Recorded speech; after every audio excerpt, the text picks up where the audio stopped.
Many Kia Sonet owners with 2020-2024 models experience touchscreen unresponsiveness, often caused by software glitches. First, try a soft reset by restarting the infotainment system.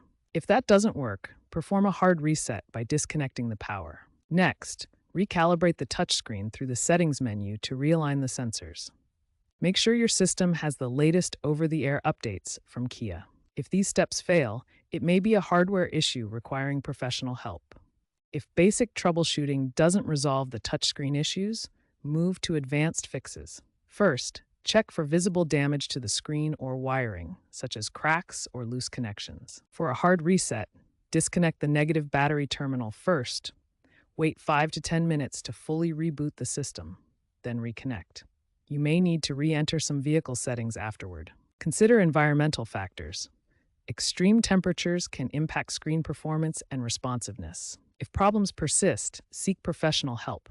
Contact your Kia dealer, as extended warranties often cover diagnostics. Hardware replacements can cost around $500 but may be necessary. User forums like Kia Forums and Reddit's r/Kia provide insights from other owners, but always prioritize professional advice for complex issues.